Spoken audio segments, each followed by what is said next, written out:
The hurricane had a devastating effect on the north windward side of the island. The cleanup efforts are being headed by the Buildings, Roads and General Services Authority, BRAGSA. The IKTV team revisited the hard-hit areas and tracked BRAGSA as they worked in North Union. BRAGSA's Roland Wilkinson spoke to IKTV on how work is progressing. Well, we're still doing the final phases of cleaning up, more trees and stuff like that. We get most of the slides in this area out of the way on the highway so far. So we're just doing the trees and the limbs. Okay. So I have to go back to Simon and those places in the village. Okay. But I'm seeing how much I could do here on the highway. On the main road. So you have to do the interior as well? Yeah, we have a lot in the interior. Yes, we have different teams. We have a team in America presently and one in East St. George. He predicts that cleanup would be completed by the end of next week. Probably Tuesday, Wednesday next week. Tuesday, Wednesday. Yeah, overall, we might probably run it down to the end of the week, right, yeah. end of next week. Yeah. All right. Nemo on Wednesday visited Mesopotamia, Park Hill, Chester Cottage and Sandy Bay. Michelle Forbes, acting director of Nemo, explained Nemo's role in this situation. Well, Nemo's purpose is to ensure that the persons who have been affected at least have some sort of amenities, food, to take them over until the second phase of the reconstruction rehabilitation kicks in, which has already started actually. And the Housing and Land Development Corporation will be dealing with that whole rebuilding, giving out the materials to those persons who have been affected, whose homes have been affected, actually constructing some homes also. Ms. Forbes explains that the Sandy Bay Secondary School had the largest shelter population and that it was decreasing. Yeah, this is the largest shelter population we have since Hurricane Thomas. We started with over 300 persons in this shelter between here and the Learning Resource Center. Now we are down to about 150 persons. She also explains that other areas were affected, but the agricultural sector was the hardest hit during the passage of the hurricane. The other areas, they have a bit of housing damage, but I think the main impact is the damage to the agricultural sector. That's totally devastated from our assessments driving through, and it will be difficult to really come back from such a devastating livelihood. Your whole livelihood has been devastated. The Caribbean Catastrophe Risk Insurance Facility will soon be giving just over $1 million to St. Vincent and the Grenadines to aid in disaster relief. The damage assessment has begun. Carl Payne, a representative from CCRIF, has already arrived here. I'm from the Caribbean Institute for Meteorology and Hydrology, and I'm doing this assessment on behalf of the CRIF, the Caribbean Catastrophic Risk Insurance Facility. Payne gave a detailed explanation of his purpose here.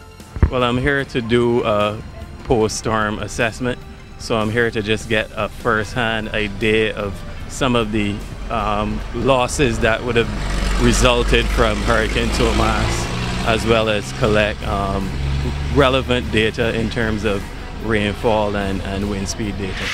The information being gathered is to serve as a useful tool in the assessment. Well, it would be helpful, very useful, to try to correspond wind speeds and so on to economic losses on the ground. So that is essentially how these data can be used.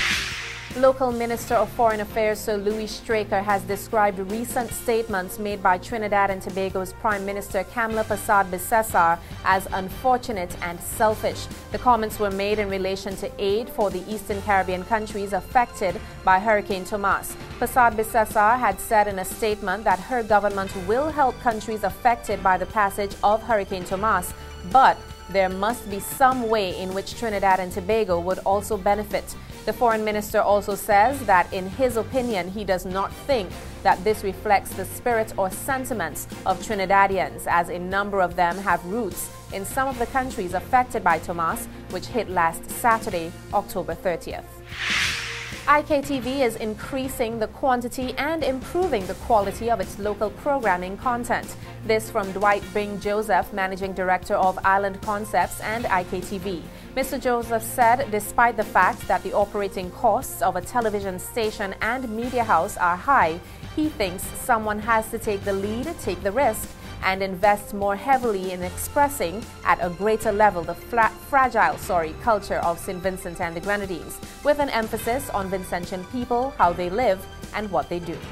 Media is a very expensive thing in St. Vincent, especially television media. And despite this high cost, we've decided to invest heavily into it. More than one, to raise the bar in broadcast television in St. Vincent. And of course, we want to show more of the Vincentian culture, to give more of a Vincentian experience, to let Vincentians see themselves on television. That's why we have our tagline, all about you. As they say, it's a big task to do, and we decided to jump straight into it. A very expensive proposition, but it is something that we committed to, and we have gone a step forward. We want to do all the right things. We've brought on professional consultant in the name of Chester Connell, Connell's Consultant, a locally owned and operated company. We know that Vincentians got the talent to do these things, and we're investing a lot into it. Mr. Joseph says he believes Vincentians have the natural ability, skills and experience to take the country forward and to resolve their own challenges. To this end, IKTV is deploying the services of Chester Connell of Connell Media Consultants to advise on and implement IKTV's local programming content. This is the 21st century, it's 2010, and it is high time that media in St. Vincent reaches a new altitude, reaches a new level.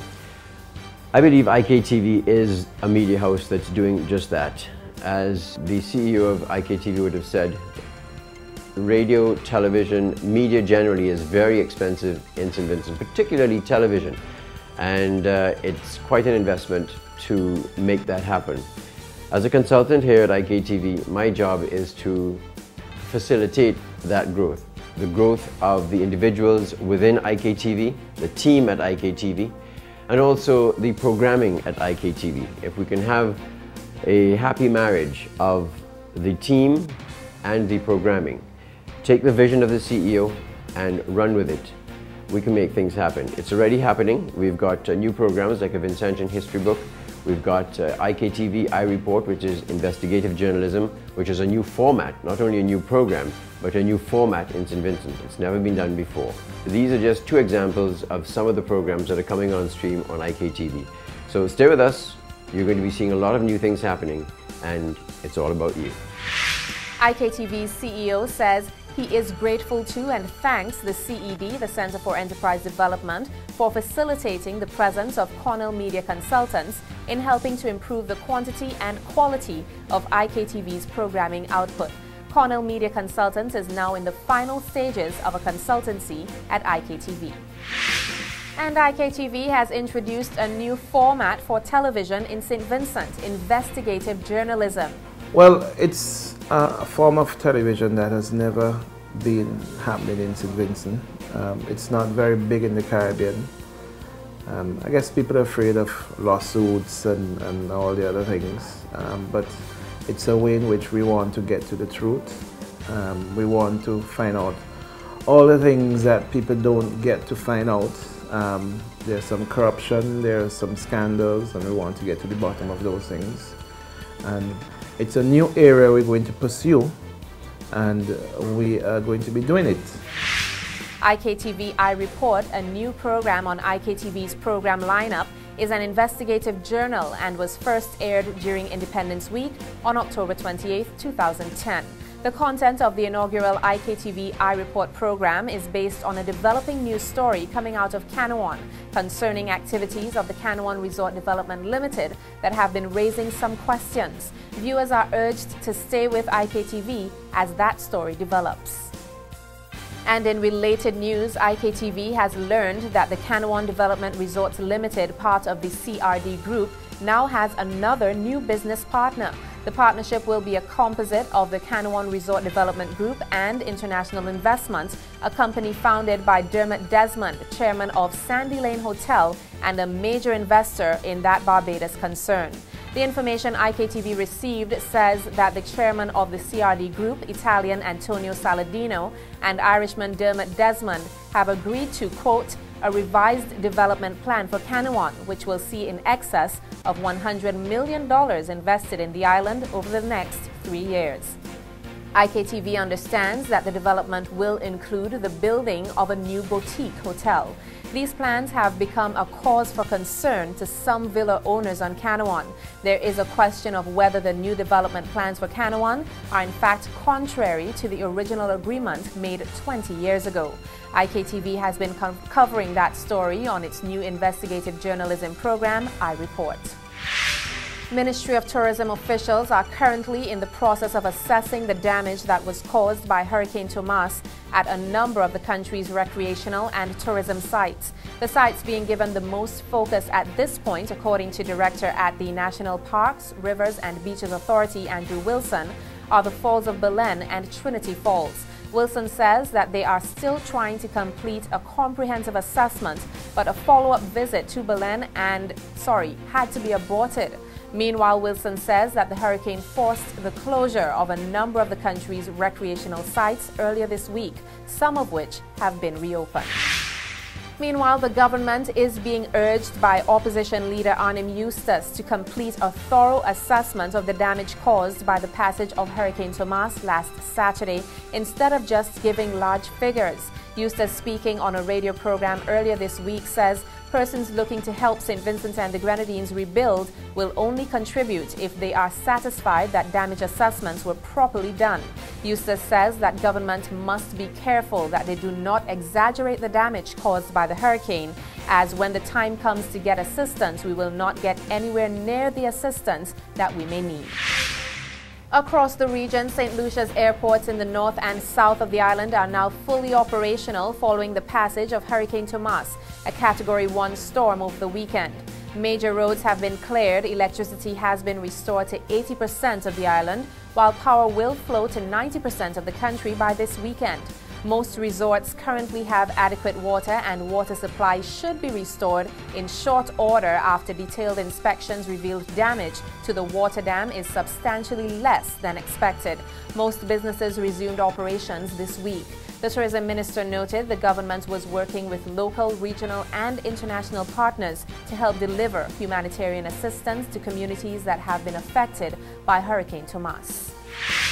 Still tracking Hurricane Tomas lashed Haiti with heavy rains and wind earlier today and threatened renewed disaster as leaders of the quake-hit nation called for mass evacuations from tent cities. But many clung to their makeshift homes, even as the intensifying storm risked wiping out thousands of flimsy canvas tents and landing a near-direct hit on the western parts of Haiti, currently suffering from a deadly cholera epidemic. A Cuban state-owned passenger aircraft en route to Havana from Santiago crashed late Thursday. The pilot made an emergency report to air traffic controllers, but before he could safely land, the plane crashed into a mountain. Authorities say 68 people were on board, among them 28 foreigners, though there were no survivors. In similar news, a plane with 20 passengers has also gone down in Pakistan. The privately owned plane crashed soon after taking off from the Pakistani city of Karachi late Thursday. According to military officials, no one survived that crash. The aircraft had been carrying workers to an oil field. Stay with us, our international segment is next.